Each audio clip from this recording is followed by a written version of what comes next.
आज की वीडियो में हम भारतीय रसायन के उन गहरे रहस्यों के बारे में बात करेंगे जिन साधकों ने रसायन विद्या से पूरे संसार को अचंभित कर दिया। आखिर वह कौन सी विद्याएं थी जिससे तांबे की वस्तु को सोना बनाना संभव हुआ? तो चलिए अपने कानों में एयरफोन और हेडफोन लगा लीजिए, चलते हैं एक रहस्यमय कहानी की ओर।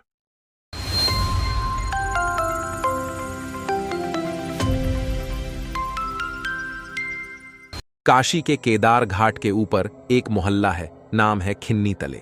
इस मोहल्ले में अहीर मल्लाह, बनिया बंगाली और ब्राह्मण आदि जाति बिरादरी के लोग रहते थे। सन 1957 में उसी मोहल्ले में एक ब्रह्मचारी जी रहते थे। नाम था सुखदेव ब्रह्मचारी। वृद्ध थे लेकिन कदकाठी मजबूत थी उनकी। उनके शिष्यों की संख्या काफी के ऊपर ही समझे। सभी शिष्य सुख, समृद्ध और धन वैभव से पूर्ण संभावित लोग थे। सुखदेव ब्रह्मचारी नाम से आपके मानस पटल पर जो आध्यात्मिक भाव उत्पन्न होगा और जो रूप बनेगा, वैसा कदापि मत समझिएगा आप ब्रह्मचारी महाशय को। उस जमाने में उनका मकान सबसे अच्छा और सबसे सुंदर माना जाता था। लंबे चौड़े मकान में अकेले रहते थे, अपने 2-3 सेवकों के साथ ब्रह्मचारी जी। उन सेवकों में एक का नाम था रामेश्वर। रामेश्वर जात का ठाकुर था और रहने वाला था बिहार का। आयु 25 के आसपास थी। मुझसे उसकी पटरी बैठती थी। उसी से मालूम हुआ कि ब्रह्मचारी जी का जीवन सुखमय है। राजसी ठाट बाट से रहते हैं। उनके धनी शिष्य लोग बहुत सारा रुपया उन्हें देते हैं। उनके पास किसी बात की कमी नहीं है। कम बोलते हैं, कम लोगों से मिलते हैं और प्रायः सजे गजे कमरे में भीतर से दरवाजा बंद कर रहते हैं। कमरे में अकेले क्या करते हैं ये किसी को नहीं मालूम। प्रायः मोहल्ले वाले यही समझते थे कि ब्रह्मचारी जी कमरे में साधना करते हैं। रामेश्वर से इतनी बात सुनकर सुखदेव ब्रह्मचारी के प्रति कौतूहल और जिज्ञासा से भर उठा। मैं अभी तक ब्रह्मचारी जी को देखा नहीं था और अब उनके दर्शन की भी लालसा जागृत हो उठी मन में। उन दिनों मेरे एक शुभचिंतक थे। बनारस के पुराने रईस थे। शोहरत थी, धनी तो थे ही। नाम था चौधरी कुमुद चंद्र। भारतेंदु हरिश्चंद्र के परिवार के थे महाशय। आयु में बड़े होने के बावजूद भी अत्यधिक सम्मान देते थे। चौधरी साहब मुझे प्रायः नित्य प्रातः काल मेरे यहां आते थे, जलेबी मंगवाकर नाश्ता करते थे और इधर उधर की बातें करके चले जाते थे झूमते हुए। एक दिन बातों ही बातों में मैंने चौधरी साहब से सुखदेव ब्रह्मचारी की चर्चा कर दी। उनका नाम सुनते ही एक बार चौंके। चौधरी साहब फिर जलेबी का टुकड़ा मुंह में डालते हुए बोले, हां जानता हूं, और यह भी जानता हूं कि वे महाशय सोना भी बनाते हैं। तांबा से सोना जो अपने आप में शुद्ध रहता है, लेकिन वजन में 2 तोले कम, क्योंकि सोने का वजन अन्य धातुओं से अधिक है। यह सुनकर अवाक रह गया मैं एक बारगी। बाद में बहुत सारी बातें मालूम हुई। शिष्यगण सुखदेव ब्रह्मचारी के भक्त नहीं थे, ग्राहक थे। सोना ले जाते थे और बेचकर एक हिस्सा अपने गुरु को देते थे और शेष अपनी तिजोरी में डाल देते थे। समझते देर न लगी मुझे, ब्रह्मचारी जी एक गुप्त रसायनिक थे। रसायन विद्या के गूढ़ रहस्यों से परिचित थे। इसमें संदेह नहीं, काफी प्रयास के बाद मेरी लालसा पूरी हुई। चौधरी साहब के एक मित्र थे चंद्रभूषण अग्रवाल। वे ब्रह्मचारी जी के शिष्य थे, मतलब कि उनके मुख्य ग्राहक थे। चौधरी साहब के कहने पर मुझे एक दिन ले गए ब्रह्मचारी जी के यहां अग्रवाल जी। 3 मंजिला मकान। पहली मंजिल में साधारण बैठक था। बीच वाली मंजिल में एक काफी लंबा चौड़ा कमरा था जो पूर्ण रूप से सुसज्जित था। उसी कमरे में अपने शिष्यों से मिलते जुलते थे और लेन देन की बातें होती थीं। उस कमरे में 3 और ऊंची ऊंची खिड़कियां थीं। जमीन पर ईरानी कालीन बिछा हुआ था और उसी कीमती कालीन पर एक लंबी चौड़ी और सफेद मखमली चादर बिछी हुई थी। गद्दी के सामने थोड़ा सा अलग हटकर एक और लंबी चौड़ी गद्दी थी जिस पर पीले रंग का रेशमी चादर बिछी थी। शायद वह आगंतुकों के लिए था। छत पर बेल्जियम की कीमती झाड़फानूस झूल रहा था। दीवार पर भगवान शंकर और नागार्जुन का बड़ा सा तैल चित्र लगा हुआ था। सुखदेव ब्रह्मचारी रेशमी लुंगी और जारजट का पीला कुर्ता पहने बैठे थे, मसनद के सहारे। गले में 5 लड़की सोने की मोटी मोटी सिकड़ियां लटक रही थीं। निश्चय ही नकली सोने की रही होगी। हाथ की उंगलियों में भी रत्न जड़ित अंगूठियां थीं जो ब्रह्मचारी जी के वैभव को प्रकट कर रही थी। कहने का तात्पर्य यह कि किसी भी दृष्टि से महाशय ब्रह्मचारी नहीं लगा रहे थे। सिर के छोटे बाल खिजाब से रंगे थे। दाढ़ी मूंछ तो थी ही नहीं, क्लीन सेव हाँ। आंखों में एक विशेष चमक थी जिसको समझ न सका मैं। अग्रवाल साहब ने मेरा परिचय कराया और अंत में कहा, डॉक्टर गोपीनाथ जी कविराज की परंपरा को जो एक प्रबुद्ध कड़ी हैं। फिर बातों का सिलसिला चल पड़ा। मैंने सीधा प्रश्न किया, आप रसायन द्वारा तांबे को सोने में स्थायी रूप से परिवर्तित कर देते हैं, ऐसा सुना है मैंने। मेरी बात सुनकर ब्रह्मचारी जी की आंखों में जो चमक थी वह बढ़ गई। स्थिर दृष्टि से काफी देर तक देखते रहे महाशय मेरी ओर। फिर बोले, मेरी आयु 70 वर्ष की है, जिनमें से पूरे 50 वर्षों का समय रस रसायन के अन्वेषण में ही व्यतीत हो गया मेरा। सफलता मिलती क्यों नहीं, जब स्वयं नागार्जुन का आशीर्वाद प्राप्त हुआ मुझे, और वह भी प्रत्यक्ष। आश्चर्य हुआ मुझे। मन में सोचने लगा कि सामने बैठे व्यक्ति का जीवन निश्चय ही रहस्यमय है। ब्रह्मचारी के मुख से निकलने वाले शब्दों से मुझे यह समझते देर न लगी कि यह व्यक्ति भारतीय रस रसायन का मर्मज्ञ है। उसमें इसकी पैठ गहरी है और है उपलब्धि भी गहरी। थोड़ी देर रुककर ब्रह्मचारी जी आगे कहने लगे, जब आपने तंत्र का गहन अध्ययन किया है तो यक्षलोक से भली भांति परिचित होंगे।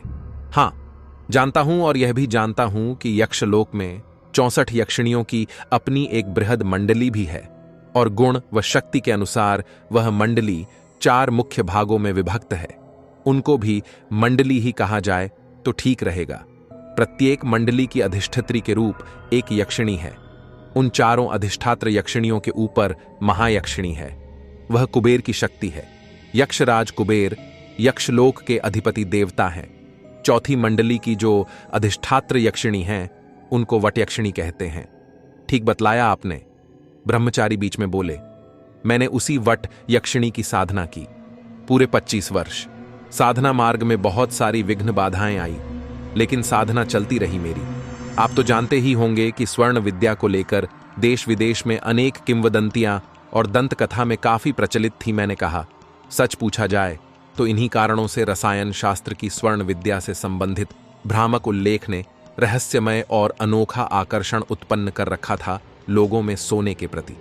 यह सत्य है कि प्राचीन काल से ही सोने के प्रति मोह और आकर्षण था सभी प्रकार की जनजाति में, इसमें संदेह नहीं। महाभारत काल को ही ले आप। उस समय और उनसे संबंधित लोग वस्त्र कम धारण करते थे, इतना स्वर्ण भूषण धारण करते थे कि उसी से उनके अंग ढक जाते थे। मेरी बात मौन साधे चुपचाप सुनते रहे ब्रह्मचारी जी। मन में सोचा, इन महाशय को यह ज्ञान हो जाना चाहिए कि मेरी रसायन विद्या पर कितना अधिकार है और कितनी है पकड़। तभी तो वे उगलेंगे अपना रहस्य और बतलाएं अपनी साधना की उपलब्धि। मैंने आगे कहा, वैसे तो ब्रह्मचारी जी यह सत्य है कि सोना बनाने की रासायनिक संभावनाएं और तर्कहीन हुए बिना ही आधार बनी आधुनिक रसायन की। रही पारस पत्थर की बात, पारस एक ऐसा पत्थर है जो गुलाबी रंग का चिकना होता है। उसे अभी तक प्रत्यक्ष रूप में साकार होते नहीं देखा गया है, किंतु यह परम सत्य है कि पारस का अस्तित्व है, और यह भी सत्य है कि उससे असली सोना बनता है। क्या इसका प्रमाण है आपके पास? हाँ है, मैंने उत्तर दिया, लेकिन इस संबंध में फिर मेरी चर्चा होगी आपसे। भारतीय रसायन के इतिहास में नागार्जुन का महत्वपूर्ण स्थान है। उनके समय में पारद एक महत्वपूर्ण और व्यापक शब्द था। पारद के द्वारा कापसिद्धि और धातु विद्या में पारद का इतना उपयोग उल्लिखित था कि कालांतर में पारद का पर्याय रस शब्द बन गया, और वर्तमान समय तक रसायन पारद का ही शास्त्र बना हुआ है। आपका अध्ययन गहन है। ब्रह्मचारी जी मुस्कुराए। आपका अनुभव सत्य है। शैव तंत्र संप्रदाय का अध्ययन करते समय मैंने पारद पर विशेष ध्यान दिया था, व्यय सिद्धि की दृष्टि से। आप तो तारबीज और हेमबीज से परिचित ही होंगे। हाँ, पूर्ण रूप से। उन दोनों की सहायता से सामान्य पदार्थों को सोना या चांदी बनाया जा सकता था। भारत के अतिरिक्त अन्य देशों में भी यह रसायन विद्या खूब फली फूली अपने समय में। हेमबीज के नाम पर उसे हेमवती विद्या भी कहते थे लोग। वास्तव में हेमवती विद्या तंत्र के संबंधित है। इस विद्या की जो शक्ति है उसे तंत्र में हेमविता कहते हैं। गंधवी तंत्र में हेमावती की साधना और सिद्धि का विशुद्ध वर्णन किया गया है।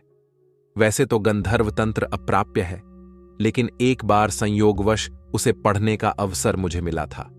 उसमें हेमावती का तैलचित्र भी था, जो इस प्रकार था। देवी स्वर्ण कमल पर पद्मासन की मुद्रा में बैठी हुई थीं। स्वर्ण मुकुट धारण किए हुए था, कानों में स्वर्ण कुंडल था और गले में स्वर्णहार। देवी के 4 हाथ थे। ऊपर के 2 हाथों में स्वर्ण कलश कमल पुष्प थे। नीचे के 2 हाथों से स्वर्ण कण भर झरकर गिर रहे थे। ब्रह्मचारी बड़े मनोयोग से मेरी बातें सुन रहे थे। अब उनकी समझ में शायद आ गया था कि इस गूढ़ विषय में मेरी कितनी गति है। नागार्जुन के संबंध में आप क्या जानते हैं? ब्रह्मचारी जी बोले, वास्तव में नागार्जुन अपने समय के एक ख्याति प्राप्त रासायनिक थे। उनकी ख्याति भारत के अलावा तिब्बत और चीन में भी फैली हुई थी। इस बात से तीनों देशों के लोग भलीभांति परिचित थे कि नागार्जुन रस विद्या के पंडित थे और सोना बनाने की कला में दक्ष थे। इसी कला के कारण नालंदा के अध्यक्ष बने नागार्जुन। तिब्बत में भी उन्होंने कुछ समय व्यतीत किया था। तिब्बत में ऐसे अनेक ग्रंथ पाए जाते हैं जिनमें रसायन के विभिन्न प्रयोग दिए गए हैं, पर सबसे अधिक महत्व है बौद्ध तंत्र, जिसके लेखक हैं नागार्जुन। बौद्ध धर्म के महायान संप्रदाय का जो तंत्र पक्ष है, वह रस रत्नाकर के नाम से नागार्जुन का अति प्रसिद्ध ग्रंथ है। इस महत्वपूर्ण ग्रंथ में नागार्जुन का परिचय एक महान रस सिद्ध के रूप में दिया गया है। यहां आपको यह बतला देना चाहता हूं कि तिब्बत के सियांग मठ के नागार्जुन के भव्य तैल चित्र के साथ ही उनकी रचना रस रत्नाकर की भी एक प्रति है। संभवतः वह मूल प्रति ही है। मैंने उसका गंभीरता से अध्ययन किया है। क्या आपने तिब्बत प्रवास भी किया है? आंखें फाड़कर आश्चर्य के भाव से पूछे ब्रह्मचारी जी। हां, इसमें संदेह नहीं। गुह्य विद्याओं का ज्ञान प्राप्त करने के लिए मैंने तिब्बत की जीवन मरण दायनी हिम यात्रा की है महाशय। पढ़िए तीसरा नेत्र, प्रथम और द्वितीय खंड। अरुण कुमार शर्मा आपको रस रत्नाकर का एक प्रसंग सुनाता हूं। पहले आपको यह बतलाता हूं कि रसायन विद्या के विषयों का प्रतिपादन संवाद के रूप में है। संवाद रत्नाघोष, नागार्जुन, वटयक्षिणी, शालिवाहन और मांडक के बीच चलता है। संवाद इस प्रकार है। नागार्जुन सभा के अपने आसन पर बैठे हुए हैं। उनके सामने रत्नघोष हाथ जोड़कर खड़े हैं और रस कर्म विद्या का याचक है। नागार्जुन उन पर प्रसन्न होकर उसे वचन देते हैं, जो तुम पूछोगे उसका उत्तर दूंगा। उन सब औषधियों को भी बतलाऊंगा जिनसे मुख की झुर्रियां दूर हों, नाल श्वेत हों और वृद्धावस्था न आए। नागार्जुन रहस्यों का उद्घाटन करते हैं। जीवित प्राणियों के हित के लिए 12 वर्ष महाक्लेश सहते हुए साधना की। वट यक्षिणी की सेवा की, तब मैंने दिव्य वाणी सुनी। उस वाणी ने प्रसन्न होकर कहा, महासिद्ध साधु, जो कुछ तुमने प्रार्थना की है वह सब मैं तुमको अवश्य दूंगी।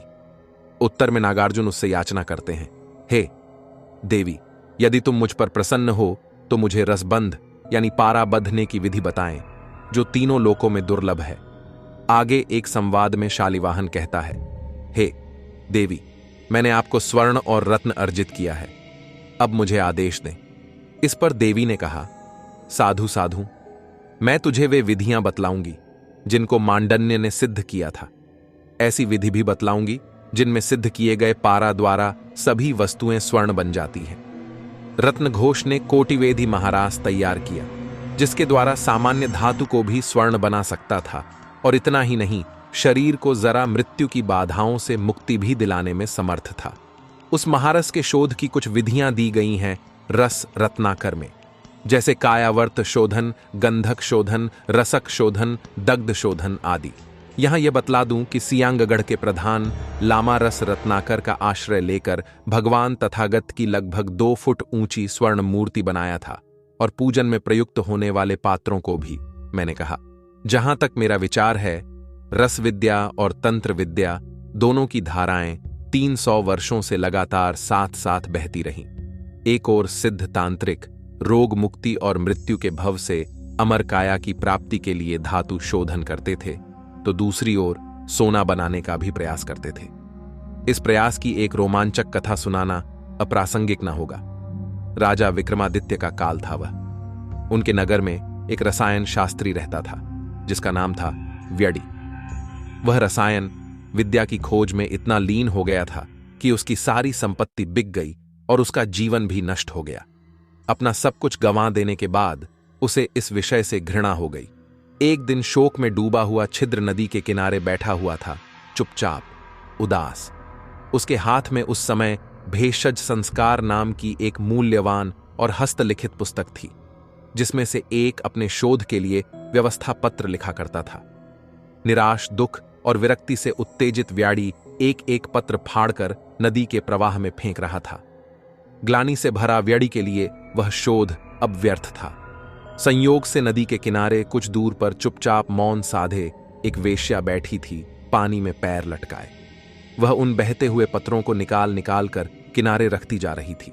व्याड़ी की दृष्टि वेश्या पर तब पड़ी जब पुस्तक के सारे पत्र फाड़कर नदी में फेंक चुका था। वेश्या का नाम था चारुमती। अति रमणीय, कोमल, सुंदर और गौरांग वदना। चारुमती ने अपने स्थान से उठी और धीरे धीरे चलकर व्याड़ी के पास आकर पुस्तक फाड़कर नदी में फेंकने का कारण पूछा। आकाश की ओर शून्य में देखते हुए व्याड़ी ने निराशा में डूबे हुए स्वर में कहा, रसायन में सोना बनाने की विधि की बहुत खोज की, लेकिन विधि मिलने पर भी जैसी सफलता मुझे चाहिए वह प्राप्त नहीं हुई। मेरे पास प्रचुर धन था, वह इसी कारण खर्च हो गया। अब मैं भिखारी के अलावा और कुछ नहीं हूं। सुख प्राप्ति की आशा से कठिन परिश्रम और खोज के बाद अंत में दुहक एवं निराश ही मिली। इसलिए मुझे इस विद्या से ही घृणा हो गई। यह सुनकर चारुआमती विश्वास भरे स्वर में गंभीरतापूर्वक बोली, व्याड़ी, तुमको निराश नहीं होना चाहिए। गुह्य और गोपनीय विद्याओं पर से रहस्य का आवरण हटाना साधारण बात नहीं है।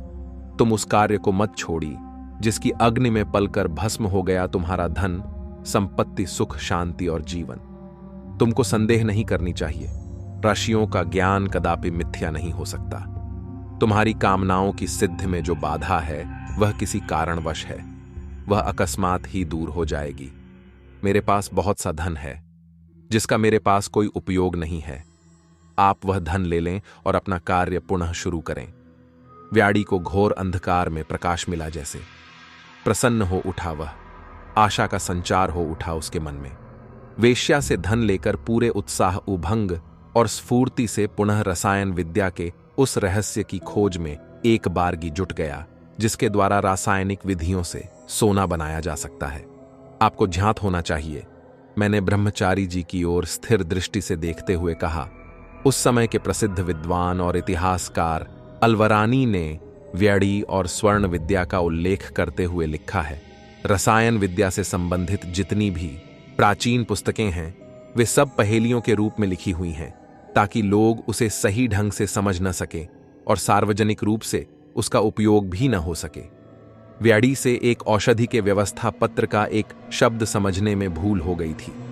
उस शब्द का अर्थ यह था कि इसके तेल और नर रक्त दोनों की आवश्यकता है। वह शब्द रक्तामल था जिसका अर्थ उसने चामलक समझा।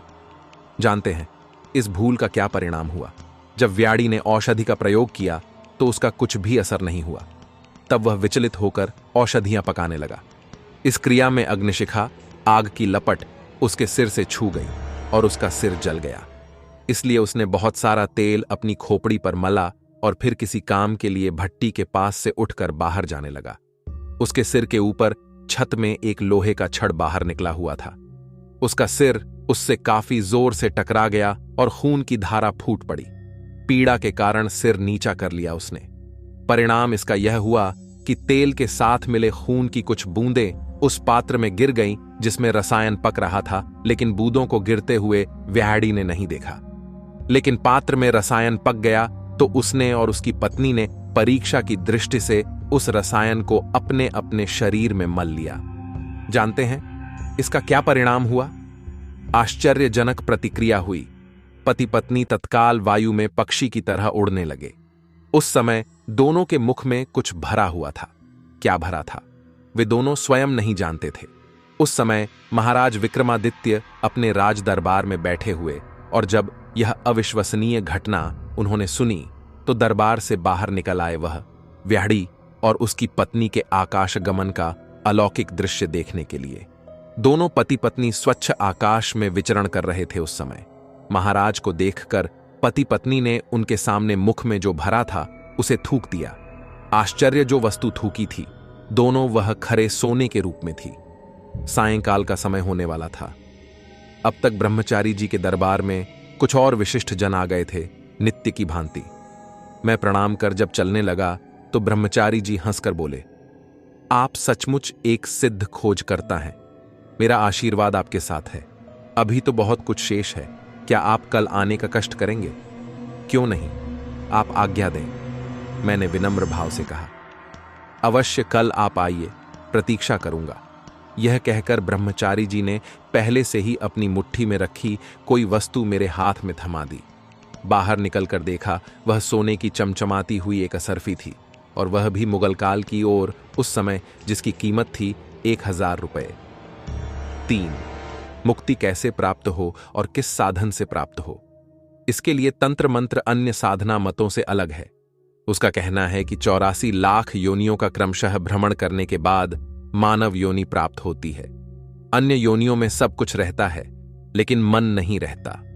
मन की उपलब्धि होती है मनुष्य को, इसीलिए उसे मनुष्य कहते हैं। मन से मानव बना है, उसमें मन की प्रधानता है। जब पहली बार जीव मानव तन को उपलब्ध होता है तो उस अवस्था में उससे लिप्त पिछले 84 लाख योनियों के पशुत्व से भरे भिन्न भिन्न न जाने कैसे कैसे संस्कार रहते हैं, जिसे तंत्र मंत्र कहता है मल। कहीं कहीं इसको आणवमल भी कहा गया है। मिथ्या ज्ञानम धर्मश्च शक्तिर्हेतुश्च्युतिस्तथा पशत्व मूलम पंचयते तंत्रम हेयाधिकारतः गणकारिकाच। आणवमल बराबर जीवात्मा का पीछा करता रहता है, हर जन्म में और हर जीवन में। आणवमल मनुष्य के सभी प्रकार के मानसिक शारीरिक कष्ट, पीड़ा, दुख, क्लेश, चिंता आदि का एकमात्र कारण है। मनुष्य कितना ही अपना विकास करता जाए, कितना ही मानसिक उन्नति करता जाए, कितना ही भौतिक क्षेत्रों में सफलता प्राप्त करता जाए और आध्यात्मिक मार्ग में भी अग्रसर होता जाए, लेकिन आणवमल से मुक्त नहीं हो सकता। वह उसके परिणामों का सामना बराबर करना ही पड़ेगा, उसके फलों को भोगना ही पड़ेगा। भले ही हम योगी हों, साधक हों, महात्मा हो, संत हों और हों विरक्त सन्यासी या साधु, आणवमल जन्य क्लेशों को तो भोगना ही पड़ेगा प्रत्येक अवस्था में। आणवमल का अस्तित्व जब तक है तब तक न मुक्ति, न कैवल्य मोक्ष और न तो महानिर्वाण। अब प्रश्न यह है कि आणवमल के आवरण को किस उपाय से दूर किया जाए। इस संबंध में तंत्र मंत्र का कहना है कि आणवमल का सर्वथा के लिए नाश न ज्ञान द्वारा संभव है और न तो कार्य के ही द्वारा, यदि संभव है तो क्रिया द्वारा। क्रिया के माध्यम से ही उसके अस्तित्व का नाश संभव है। तंत्र मंत्र का कहना है कि मानव शरीर में 84 लाख योनियों का आणवमल एकत्र होकर धीरे धीरे परिपक्व होता है। जब जब वह पूरी तरह परिपक्व नहीं हो जाता है तब तक उसका नाश नहीं होता। उसे पूर्ण परिपक्व होना ही चाहिए।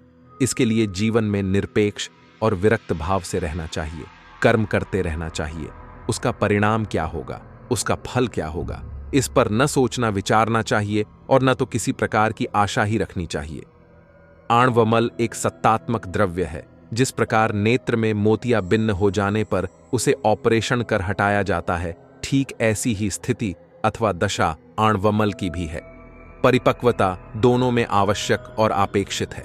स्वयं जीवात्मा में भी कोई ऐसी शक्ति नहीं है और कोई ऐसा सामर्थ्य नहीं है जिससे आणवमल का नाश हो सके।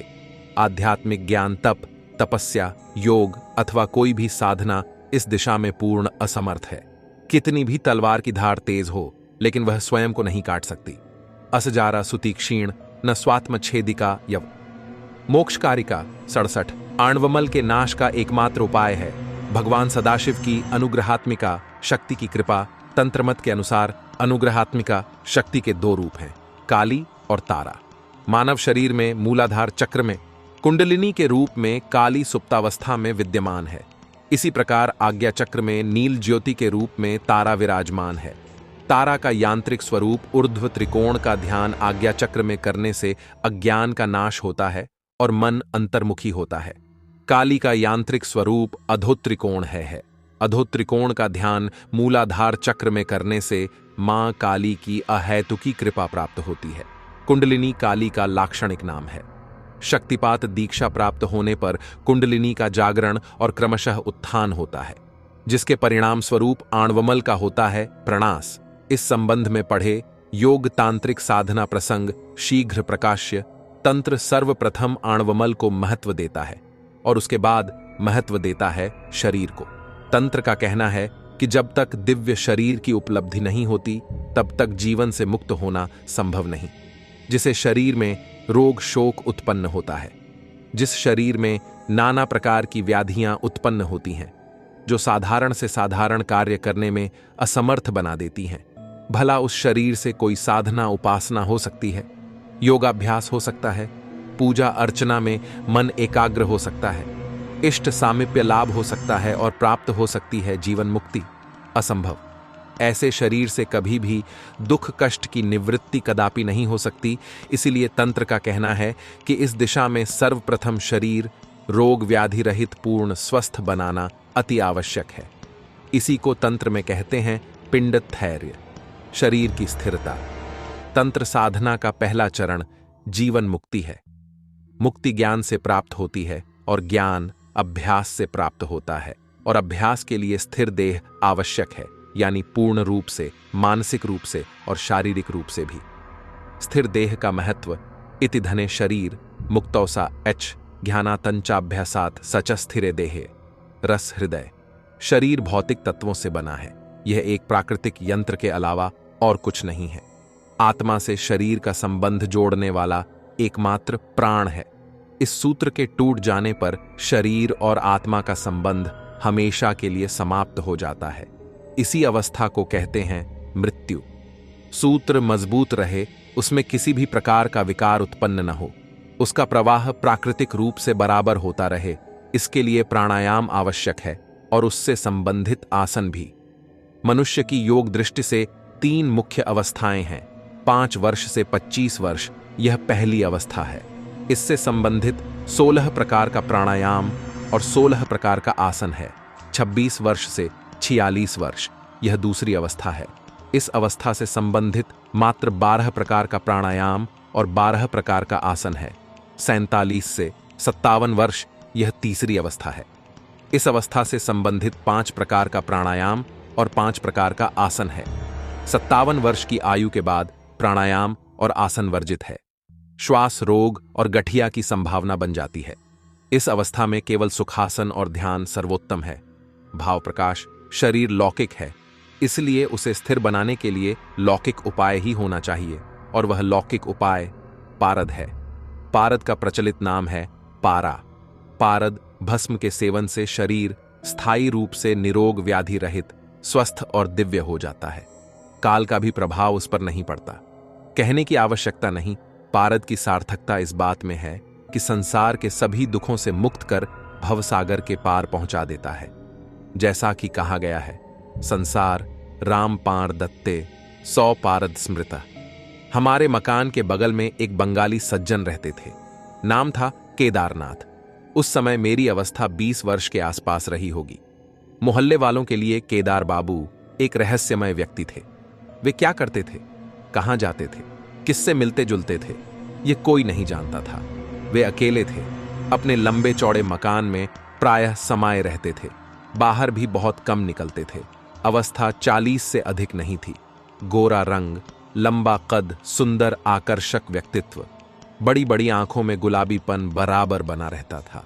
जब कभी उनका सामना मुझसे होता था तब मैं जिज्ञासु भाव से मन में उत्कंठा और कौतूहल लिए उनकी ओर न जाने क्यों अपलक देखने लगता था और तब वे मुस्कुराकर मेरी ओर देखते और अपने घर में चले जाते। कभी मेरी हिम्मत नहीं पड़ी उनके मकान में जाने की। शिवरात्रि का पर्व था। मेरे दादा बेचंजी शर्मा ने शिव का प्रसाद मुझे थमाते हुए कहा, जा केदार बाबू को प्रसाद दिया। प्रसन्न हो उठा मैं। अवसर तो मिला। जब मैं मकान का लंबा चौड़ा आंगन लांघकर और लंबी सीढ़ियां चढ़कर केदार बाबू के कमरे में गया, वे एक तख्त पर नंगे बदन बैठे हुए थे और कोई भस्म शरीर पर मल रहे थे। उस समय जिस अंग पर मले थे वह सोने जैसा चमकने लगता था। आश्चर्य से देख रहा था मैं वह कौतुक और तभी सिर उठाकर मेरी ओर देखा। बोले, आओ खोखा, क्या लाए हो? मैंने थोड़ा सहम कर आगे बढ़ा और प्रसाद थमा दिया केदार बाबू को। फिर लौट आया। दादाजी से ज्ञात हुआ कि केदार बाबू की अवस्था 100 से अधिक है। रस सिद्धि उन्हें प्राप्त है। शुरू से ही उनको इसी रूप, रंग और अवस्था में देख रहा हूं। अच्छे साधक हैं। एक दिन केदार बाबू अचानक मिल गए। गंगा तट पर मुझे देखकर मुस्कुराए, बोले, तुम मेधावी हो, जीवन में काफी संघर्ष करना होगा आध्यात्मिक क्षेत्र में। मेरे पास जब समय मिले चले आया करो। डरने और घबराने की बात नहीं। लेकिन क्या जा सका मैं और मिल सका केदार बाबू से? नहीं। मुझे नौकरी के सिलसिले में कलकत्ता जाना था और जब 2 महीने बाद घर आया तो पता चला कि केदार बाबू ऊपर चले गए। पारद का अधिक सेवन से एकाएक उनका सारा शरीर अकस्मात गलने लगा और पानी की तरह बहने लगी गल गल कर हड्डियां। सुनकर बहुत क्लेश हुआ, मगर करता क्या, निश्चय ही केदार बाबू से कोई भयंकर त्रुटि हो गई होगी पारद के प्रयोग में। यह सत्य है कि शरीर को स्थिर, निरोग, दीर्घायु और शक्ति संपन्न बनाने के लिए एकमात्र पारद ही है। पारद के भस्म के सेवन से, जैसा कि बतलाया जा चुका है, शरीर से संबंधित वात, पित्त, कफ जन्य जितने क्लेश हैं वे सदैव के लिए दूर हो जाते हैं और शरीर स्थिर, नित्य तथा दिव्य बना जाता है सैकड़ों वर्ष के लिए। पारद नाम की सार्थकता इसी में है कि वह संसार के सभी दुखों को दूर कर भवबंधन से मुक्त करा देता है। संसार रस्य परम पार दत्ते 100 पारद स्मृतः। वास्तव में पारद की शक्ति बड़ी अलौकिक है। पुराणों के अनुसार वह भगवान शंकर का वीर्य है और अभ्रक पार्वती का रज है। इन दोनों के मिश्रण से जो भस्म बनता है उससे शरीर दिव्य तो बनता ही है, इसके अतिरिक्त मनुष्य में अलौकिक शक्तियों का आविर्भाव भी हो जाता है। मनुष्य आकाश गमन कर सकता है, दूर का दृश्य देख सकता है, दूर की बातें सुन सकता है, किसी के मन की बात जान सकता है, सभी प्रकार का कल्याण भी कर सकता है। कैलाश मानसरोवर यात्रा काल में मुझे एक सिद्ध महात्मा मिले थे। उनकी अवस्था 300 वर्ष से भी अधिक थी, परंतु देखने में 40 से अधिक के प्रतीत नहीं होते थे। मैं उनकी हिम गुफा में 4-5 दिन रहा। इस अवधि में प्रसंगवश महात्मा ने बतलाया कि शरीर के भीतर प्राण तथा बाहर पारद, इन दोनों के उचित प्रयोग से शरीर को दिव्य बनाया जा सकता है। पारद की 3 अवस्थाएं हैं, मूर्छित, मृत और वध। जिस पारद में घनता और चंचलता नहीं होती वह मूर्छित कहलाया है। जिसमें तेज, चमकीलापन, भारीपन, चपलता रहती है उसे मृत कहते हैं। इसी प्रकार एक वध दशा भी होती है। पारद की यह तीनों दशा परम कल्याण कारक है। मूर्छिति हराति व्याधिन मृति जीवपति स्वयं, वध खोचरताम कुर्यात रसो वायुश्च भैरवी। पारद को ही रस कहते हैं और वही रस ईश्वर है। रस को सिद्ध करना होता है स्वेदन, मर्दन आदि 18 संस्कारों द्वारा। पारद का वही सच्चा भस्म होता है जिसे रगड़ने से लोहा सोना हो जाता है। यह तो बाहरी परीक्षा है। ऐसे ही भस्म से शरीर के भीतरी अनित्य परमाणुओं को बदलकर नित्य बनाया जा सकता है। यह जान लेना आवश्यक है कि बिना योगाभ्यास के आत्म साक्षात्कार संभव नहीं और वह अभ्यास साधारण शरीर द्वारा साध्य नहीं है। इसीलिए पारद भस्म का प्रयोग करने से दिव्य शरीर प्राप्त होता है। उस दिव्य शरीर द्वारा जब योगाभ्यास होता है तो वह सफल होता है और सफल योगाभ्यास द्वारा ही आत्म साक्षात्कार संभव है। रस की इसी उपयोगिता के कारण रस को ईश्वर कहा जाता है। रसेश्वर दर्शन में इस विषय पर विस्तार से प्रकाश डाला गया है। रसेश्वर दर्शन के अनुसार जीवन मुक्ति ही वास्तविक मुक्ति है। तैत्तरीय उपनिषद का कहना है कि रस ब्रह्म का प्रतीक है, जिसे उपलब्ध होने पर साधक आत्मनंद का अधिकारी होता है। वास्तव में रस शैव तंत्र का मुख्य विषय है। रस से संबंधित रस रत्नाकर, रंस हृदय, साकार सिद्धि और रसेश्वर दर्शन आदि ग्रंथ अति मूल्यवान है। समय अभाव के कारण लगभग 1 मास बाद जाना हुआ मेरा ब्रह्मचारी के यहां।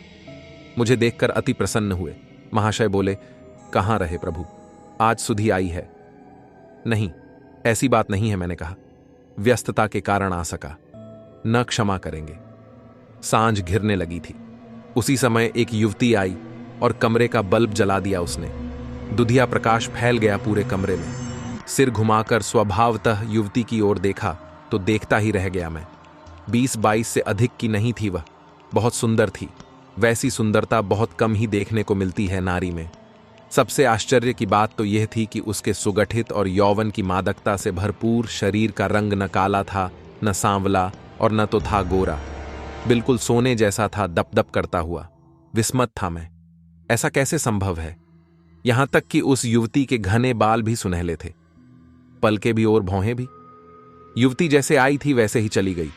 युवती के चले जाने के बाद ब्रह्मचारी जी बोले, आप जानते हैं, जिस युवती को आपने देखा है उसकी आयु 90 वर्ष के लगभग है। उसका नाम मनोरमा है। यह सुनकर आश्चर्य से भर उठा मैं। क्या कह रहे हैं आप? यह कैसे संभव है? मैं जानता था कि आप ऐसा ही प्रश्न करेंगे, लेकिन मैंने जो कुछ कहा है वह पूर्ण सत्य है। मेरी अवस्था उतनी ही समझे आप। हां, 90 से अधिक ही समझे। मेरा कौतूहल, आश्चर्य और साथ ही साथ अविश्वास का भाव भी बढ़ता जा रहा था। ब्रह्मचारी जी आगे बोले, महाशय, उस समय मेरी आयु 30 के अधिक नहीं थी और उसी अवस्था में मनोरमा ने मेरे जीवन में प्रवेश किया। संयोग कहिए या कहिए नियति। रस रसायन की खोज में एक महात्मा का पता चला था। उनके संबंध में बतलाया गया था कि वे हेमवती विद्या सिद्ध पुरुष हैं और अरुणाचल प्रदेश में कहीं किसी स्थान पर अकेले रहते हैं। पूरे 2 वर्ष की कष्टदायिनी खोज के बाद गुफा का पता चला। महात्मा से भेंट हुई है। साक्षात वैदिक काल के कोई ऋषि लगे मुझे। अवस्था काफी थी, लेकिन देखने में 30-35 से अधिक नहीं लगते थे वह। जैसा उनका व्यक्तित्व था वैसा मानवेतर शक्ति संपन्न ही किसी व्यक्ति का हो सकता है। बड़ी बड़ी सुर्ख आंखें, स्थिर और गहरी, ऊंचा चौड़ा ललाट, कोमल रक्ताभ होंठ, साधना के प्रखर तेज से दप दप करता हुआ मुखमंडल, सिर के घने काले स्याह बाल कंधों पर बिखर कर भूमि का स्पर्श कर रहे थे। कमर में सिर्फ एक लंगोटी, पूरा शरीर वस्त्रहीन, गले में सोने की काफी मोटी पंजीर। नाम था युक्तेश्वर नाथ। समझते देर न लगी मुझे। नाथ संप्रदाय के थे महात्मा। मनोरमा उनकी शिष्या थी। आसाम और बंगाल का मिला जुला खून। मनोरमा थी सचमुच मनोरम, लावण्यमयी, कमनीय और सुंदर। महात्मा युक्तेश्वर नाथ अपनी सिद्धि का प्रयोग कर रहे थे उस समय मनोरमा पर।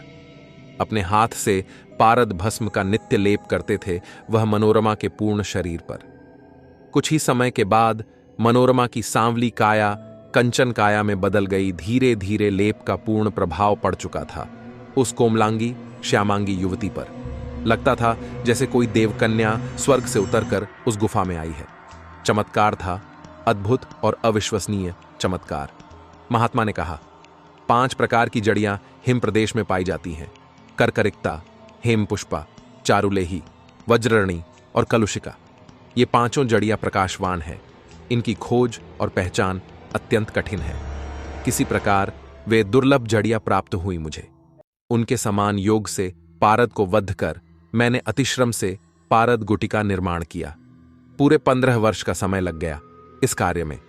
पूर्ण रूप से स्वर्णकाया प्राप्त होने पर मनोरमा की विचार शक्ति, इच्छा शक्ति, कर्म शक्ति, संकल्प शक्ति आदि शक्तियां एक विशेष सीमा तक उन्नत हो जाएगी। एक प्रकार से मानवेतर संपन्न हो जाएगी मनोरमा।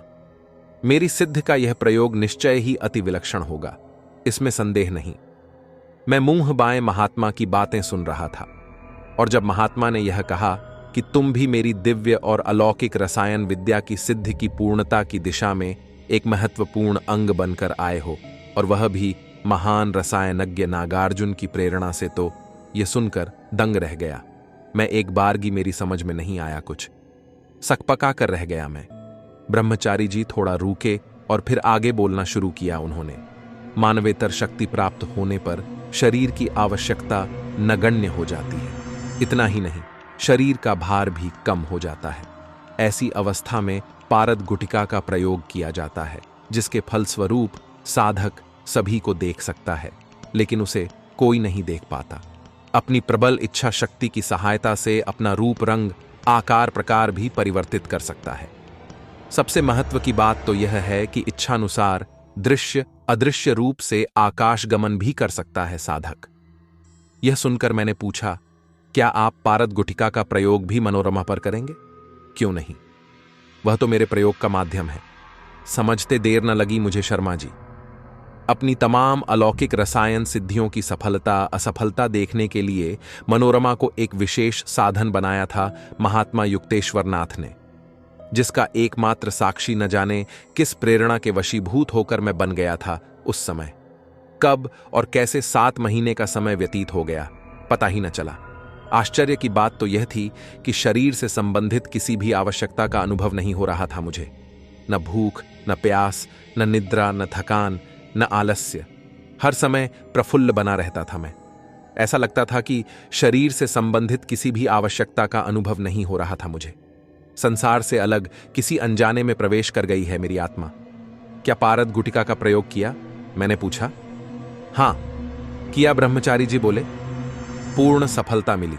मनोरमा आकाशगमन करने में समर्थ है, लेकिन तभी जब उसकी इच्छा हो। इच्छा जागृत होने पर जिह्वा के नीचे रखना पड़ता है पारद गुटिका। अब थोड़ा तुमको गुफा के संबंध में बतलाऊं। ब्रह्मचारी जी थोड़ा रुककर कुछ सोचने के बाद बोले। वह गुफा क्या थी? एक गुप्त प्रयोगशाला थी। काफी लंबी थी गुफा। थोड़ा आगे बढ़ने पर चौड़ी हो गई थी और उसी स्थान पर महात्मा की रसायन प्रयोगशाला थी। कई मिट्टी के पात्रों में अज्ञात द्रव्य भरे हुए थे। तरह तरह की जड़ी बूटियों का ढेर लगा हुआ था। एक तरफ आग की ऊंची भट्टी थी, जिस पर रखे बड़े से लौह पात्र में कोई रसायन खौल रहा था। कुल मिलाकर अजीब सा वातावरण था गुफा का। एक विचित्र प्रकार के रहस्य का धुंध छाया रहता था हमेशा उस रहस्यमयी गुफा में। शुक्ल पक्ष की रात थी वह। चतुर्दशी का रूपहला चांद नीले आकाश में थोड़ा ऊपर आ गया था। वातावरण में घोर नीरवता बिखरी हुई थी। चारों ओर साएं साएं हो रहा था। जंगल और पहाड़ों पर चांदनी फैली हुई थी। गुफा के बाहर निकलकर कुछ देर टहलने के बाद एक स्थान पर बैठ गया मैं। आधी रात का समय था शायद। सिर उठाए अपलक चांद की ओर देख रहा था मैं। मन को बड़ी शांति मिल रही थी उस क्षण। एकाएक मेरी दृष्टि बाईं ओर घूम गई। देखा, एक छाया कभी तीव्र तो कभी मंद गति से विचरण कर रही थी नीले आकाश में। धीरे धीरे स्पष्ट हो गया सब कुछ। पहचानने में किसी प्रकार की भूल नहीं हुई थी मुझसे। वह मनोरमा थी। बड़ा ही अद्भुत और सुंदर दृश्य था वह। एक स्वर्णवर्णा सुंदर और कमनीय युवती की काया पर रूपहली चांदनी जैसे बिखर रही थी। उसके खुले हुए बाल हवा में लहरा रहे थे। अचानक तीव्र गति से आगे बढ़कर शून्य में जैसे विलीन हो गई मनोरमा। उस विलक्षण दृश्य को कभी भूल न सकूंगा मैं। दूसरे दिन मनोरमा से मेरा सामना हुआ। एक बार गहरी दृष्टि से मेरी ओर देखा और फिर हल्के से मुस्कुराकर चेहरा घुमा लिया दूसरी ओर। उसने देखना और फिर मुस्कुराना रहस्यमय लगा मुझे उस समय। एक रसायन विद्या महात्मा की अनुगमनी शिष्या क्या चाहती हैं? मैं कई दिनों तक यही सोचता रहा मैं। फिर महीनों भेंट नहीं हुई मुझसे मनोरमा की। अब मैं साधना में लीन रहने लगा था। कौन सी साधना थी? मैंने पूछा। हेमावती विद्या की। महात्मा का कहना था कि पारद से कार्य सिद्ध हो सकती है। स्वस्थ और निरोग जीवन भी उपलब्ध हो सकता है। यहां तक कि आयु के प्रभाव को भी रोका जा सकता है, किंतु मृत्यु को नहीं। मेरा समय आ गया है। कभी किसी समय आत्मा शरीर से अलग हो सकती है। रात्रि का न जाने कौन सा प्रहर था, बतला नहीं सकता मैं। एकांत में बैठा लीन था। साधना में एकाएक मेरी आंख खुली। देखा, मेरे चारों ओर सुनहला प्रकाश फैला रहा था। देखा, महात्मा मेरे सामने अपने दिव्य रूप में खड़े हैं और उनका दाहिना हाथ मेरे मस्तक का स्पर्श कर रहा है। निश्चय ही वह स्पर्श दीक्षा थी। समझते देर न लगी। महात्मा रसायन विद्या की अलौकिक शक्ति प्रदान की थी स्पर्श दीक्षा द्वारा। एकाएक वह पीला प्रकाश एक स्थान पर एकत्र होने लगा और देखते ही देखते एक दिव्य ज्योति के रूप में परिवर्तित हो गया। वह दिव्य ज्योति से विभिन्न रंगों की रश्मियां फूट रही थीं। उसके चारों ओर अलग से मंडलकार शुभ्र प्रकाश था, जो अपने स्थान पर धीरे धीरे घूम रहा था। सहसा वह दिव्य ज्योति एक विशेष मानवाकृति के रूप में परिवर्तित होने लगी और देखते ही देखते मेरे सामने उस दिव्य ज्योति के स्थान पर एक विशाल सुंदर दिव्य पुरुष प्रकट हो गया। गौरवर्ण, काफी ऊंचा कद, शरीर पर रेशमी वस्त्र, कान में कुंडल, गले में रत्नों की चमकती दमकती मालाएं, सिर के घने रेशम जैसे काले बाल, दाढ़ी मूंह नहीं, सफाचट, बड़ी बड़ी भौंराली आंखें, दमकते चेहरे पर अजीब सा दैवी आकर्षण और सिर पर गैरिक रंग की बड़ी सी पगड़ी। समझते देर न लगी और पहचानने में भी नहीं। वे थे अपने समय के प्रसिद्ध और सिद्ध रसायन विद्या नागार्जुन। क्षण मात्र के लिए दर्शन हुआ उस महान रसायन शास्त्री का और फिर अंधकार में डूब गया दूसरे क्षण। वापस कुटिया में लौटने पर देखा महात्मा लेटे हुए थे। उनके निकट उदास बैठी थी। मनोरमा समझते देर न लगी। महात्मा ने नश्वर देह का त्याग कर दिया था सदैव के लिए। एक महान योगी का रहस्य उद्घटित हो चुका था मेरे मानस पटल पर। मुझे मात्र दीक्षा देने के लिए ही आत्मा से संबंध बनाए हुए थे वह अभी तक। मुझे योग्य पात्र समझा था उन्होंने। तभी तो न जाने किस अज्ञात प्रेरणा के वंशीभूत होकर चला गया था उनके समीप्य में। दूसरे दिन कुटिया में ही समाधि दे दी गई महात्मा को। फिर कई तीर्थों की यात्रा करने के पश्चात काशी आ गया और तभी से यहां निवास कर रहा हूं। तभी से मनोरमा भी आपके साथ है? मैंने सहज भाव से पूछा। हां, वह बेचारी कहां जाती? फिर वह स्वयं सिद्ध एक दिव्य आत्मा है। मुझसे अलग होकर कहां जाएगी? कौन संभालेगा उसे? उसी समय किसी काम से कमरे में आई मनोरमा। ब्रह्मचारी से झुककर कुछ बात की और सिर घुमाकर मेरी ओर देखा और फिर मुस्कुराकर वापस चली गई। कितनी ऊंची, महान, दिव्य और सिद्ध आत्मा थी मनोरमा। सोचने लगा, मैं काश उसका सान्निध्य प्राप्त होता और प्राप्त होता। मुझे सहयोग तो निश्चय ही रसायन विद्या का कोई न कोई तिमिराच्छन्न और रहस्यमय पृष्ठ अनावृत्त हो जाता है, इसमें संदेह नहीं। दोस्तों, अगर आपने अभी तक हमारी वीडियो देखी है तो अपना फीडबैक कमेंट में जरूर दें और हमारी मेहनत के लिए आप इस वीडियो को लाइक और चैनल को सब्सक्राइब जरूर करें और कमेंट में अपनी सिटी का नाम भी लिख दें। धन्यवाद।